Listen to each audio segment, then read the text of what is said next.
The first thing I want to do is thank you. We've taken 5 days away from you. Some of you may be happy that you're away from work, but we've taken you away for 5 days to consider this case. And as we can all agree, couldn't get much more serious with allegations than what we've been here all week for. Don't think that it doesn't go unnoticed that we don't see you paying attention, listening to the witnesses. Didn't appear that anyone fell asleep. We appreciate that you did that because a serious case involves serious jurors, and you were up to the task. Before I start with making my comments and arguments about the evidence, when you cause the death of someone, the state of Ohio has to determine, well, what's your level of culpability, meaning something, was it negligent, was it reckless, was it intentional, was it purpose? For example, you run a stop sign driving and you hit a pedestrian and they die. Something like that could be negligent. You're coming here to court today, you're going down the interstate 110 miles an hour, and you hit a car and somebody dies. Well, you didn't mean for that to happen, but you were certainly probably reckless. You also may have a situation where you get in a car, you see somebody, and you tell yourself, I'm going to hit that person. I'm going to run them over. Then you start to get into an intentional, purposeful act. And then the top of the top, which is not here, but you decide, I know when, where somebody's going to be, I'm going to hunt them down, and I want them to die. And that gets into something much more higher than what we're here today for. My point with this is you can't just focus on the fact that someone is dead. You have to look at their level of culpability. Because this level of culpability is in these elements. The judge will give you the instructions on this to make that determination.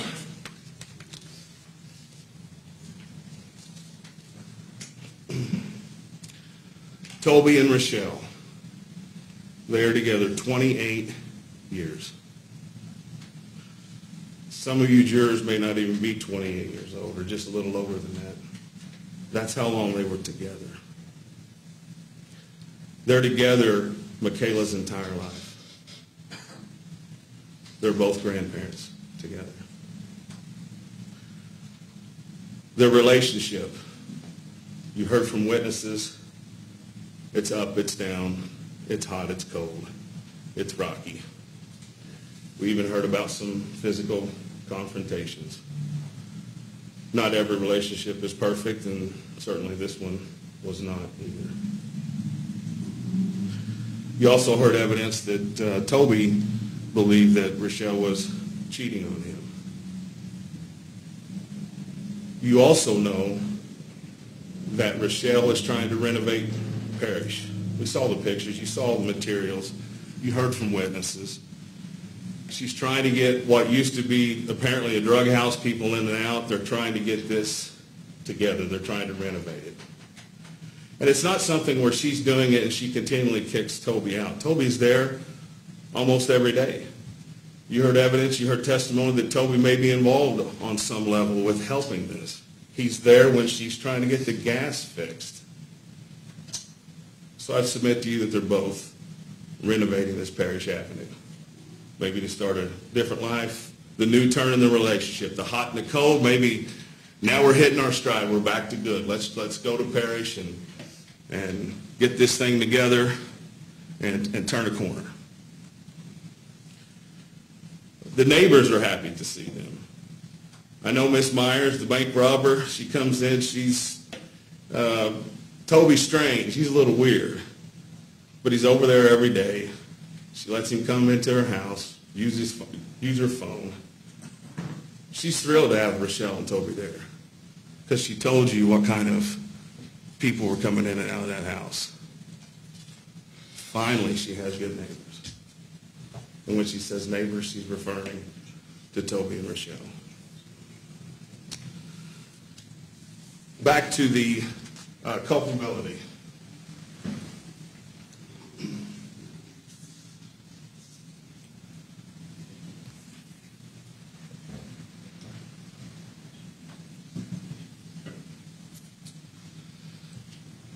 All right, so Toby is charged with 2 different types of murder. In Ohio, there's 2 different statutes.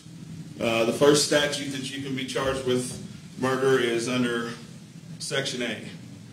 In order to prove that, the state has to prove beyond a reasonable doubt that Mr. Madden purposefully did this. More specifically, that Toby's specific intention was to cause the death of Rachelle. That this is what he wanted. That was his specific intention. Rachelle needs to die. The second way to prove murder in Ohio, the state is charging him in a knowingly manner. It's called felony murder. And as a result of that, you have to prove the culpability. We call it the mens rea, what someone's thinking. They have to prove that he knowingly wanted it to happen. For knowingly,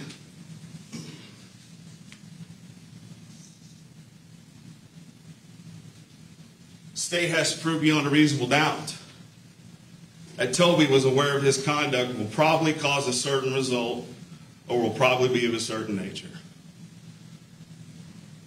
That he knows what he's doing. That she needs to die. I want her to die. I'm going to do this so she's dead.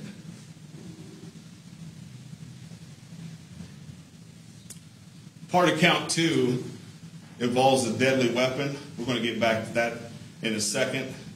But these, I'm assuming the Swiss Army knife, the 2-3-inch tiny Swiss Army knife, I'm assuming that's what they're alleging as the murder weapon, the one with no blood on it. We'll come back to that. So, we have these 2 things. We have purpose, and we have knowing. Let's think about the evidence here. You didn't hear from Toby, but the state decided to not only play, but talk about what he said here in open court.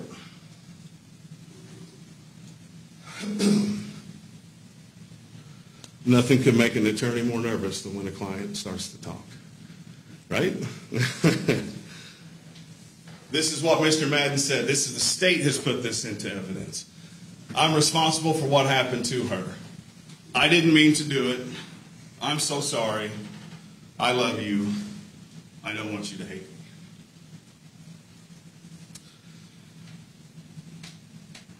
I don't think any witness, law enforcement, neighbor, whoever, didn't deny. Also, Toby was hysterical. He's distraught. He's crying. He can't keep it together. The detective said he was down there for 4 or 5 hours. And you didn't see the video, but he did agree with me. Mr. Madden spends almost all that time just laying on the floor. Hysterical. He's given CPR to Rachelle. State even wants you to think that he's given her CPR after she's even dead. Is it someone who purposely wants someone dead? Why would you even give CPR at the beginning if you've done it? And why would you continue? If she's dead, that's what you want. You leave them alone. You walk out. You get Rachelle's car out front and leave. You walk away. You run from the police. You don't sit there and continue to give CPR to someone who's dead if that's what you want. What's the point? We're going to get to that. What about the gas service guys? Hey, we come in 8, 9 o'clock, whatever time. Rachelle's got the big dog. We're there to do a job. Nothing seems unusual to us. Rachelle doesn't seem worried, upset, afraid. Heck, it sounds like Toby's asleep in the chair. No worry in the world. Is right there in the chair, maybe woke up and said, "What's up?" We don't hear from them gas workers there's any tension. I mean, I know they're not there to be Dr. Phil or somebody like that, but think about it. If you're a serviceman going in and out of people's houses, you see something wrong, you may walk out and think, something weird about that. You know, I'm here to do the gas, but in your mind, you would remember that. Because they certainly remember the dog, right? The big dog. 2 years. They still remember that. If they just saw something unusual, they would have told us. Here's my point with that. Got Toby asleep, everything calm. Then, 2-3 hours later, if the state would please pull up 39.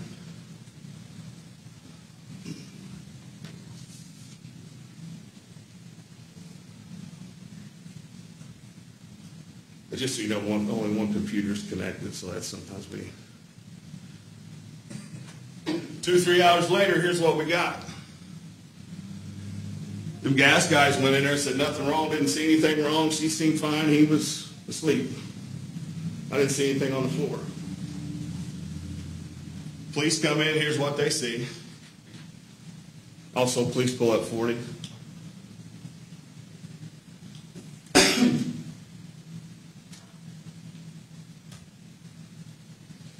Then they see Rachelle there, broken lamp, furniture on the floor. What do they also find? Police pull up 64. Blood on the windowsill. 67, please. Blood splatter on the wall. So we go from gas workers saying, no problems, everything seemed fine. 2 hours later, we got this.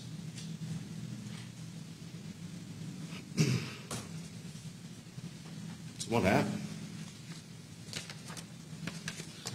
Well, what about motive? Why would he want her dead?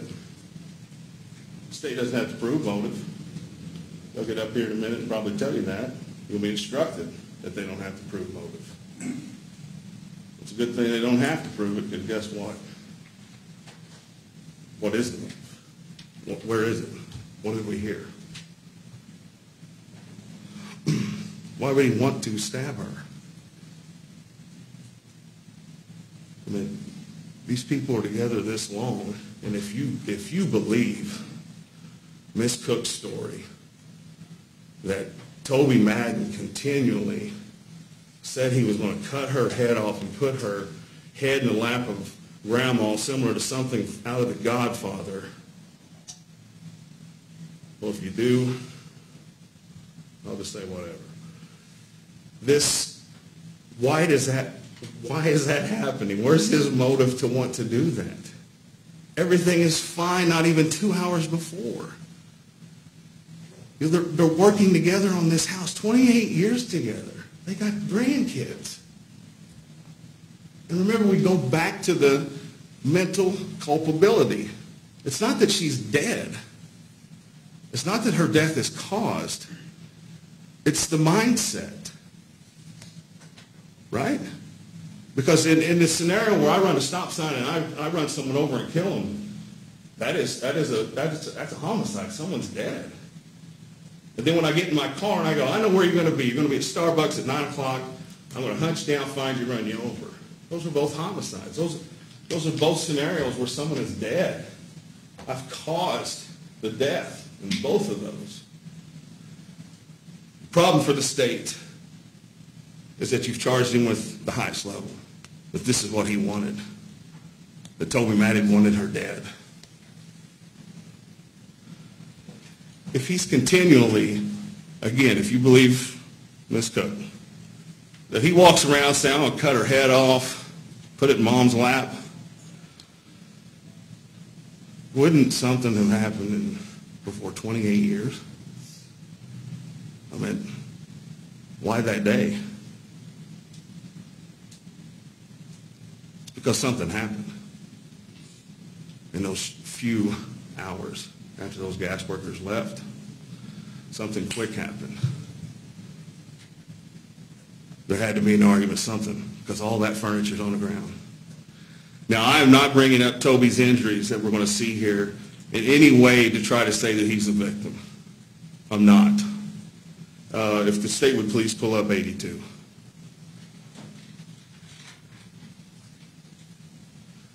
I am in no way trying to compare and contrast some of these, what appear to be maybe minor injuries on Toby that the police took. I am not trying to do that in any way. It is terrible what happened to her. But does this tell us a story about something that may have happened? Because the state wants you to believe Toby, after 28 years renovating, we're grandparents together, October 11th is the day Rachelle needs to die. Something happened. Furniture, Toby's injuries, while minor, something's going on. We know he thinks she's cheating.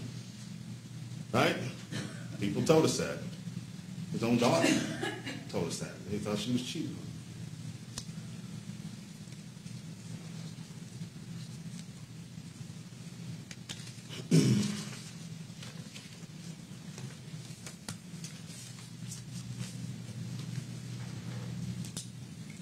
It's hard to imagine that October 11th was the day that Toby just decided Rachelle needs to be done. And I know I've harped on it twice, and I'll harp on it a third time. Because don't just look at the fact that there was a death caused. You have to look at the mental element. Because the state has to prove beyond a reasonable doubt every element. They have to prove that her death was caused. Absolutely. They also have to prove his mindset. Did he act with purpose? Did he know what he was doing was going to cause her death? If the state could please pull up 149.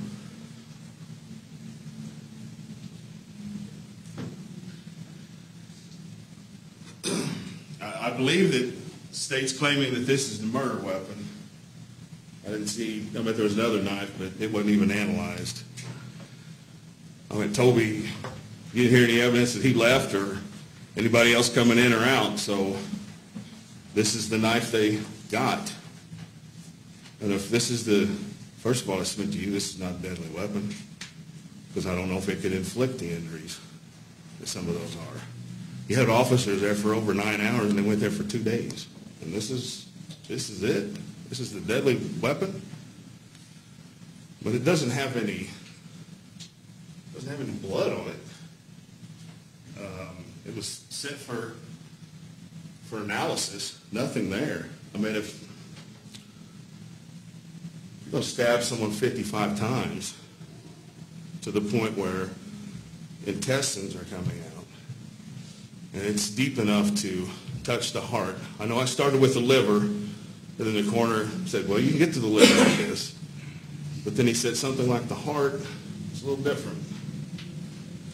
The state has to prove to you that he used a deadly weapon. This is what you've been provided. I submit to you that wasn't even used because there's no evidence that it was. Or DNA or what is the DNA expert talked about something being down inside this Swiss Army knife, but it wasn't blood. 55 times, intestines out, and there ain't any blood on that? You got one detective who said, I went in, it was so unbearable, the smell of alcohol. Next officer said, no, I didn't smell anything at all. Did you hear any testimony that, hey, we went and got Toby from the scene, we were interviewing him, and he smelled of alcohol? Rubbing alcohol, not like liquor, booze. Who else told you that? Nobody. If you're cleaning up the crime scene, as they've claimed, where is all the evidence of this alcohol and stuff? It's not there. And you know what that also does? It proves that he didn't purposely do this, that it wasn't his specific intention. He didn't know that's the result. People who clean up crime scenes, people who leave them, do that stuff. Those are the people who want something done, and they're going to take care of it after. People who want others dead don't stick around to give CPR, and don't give it to the point where someone is dead.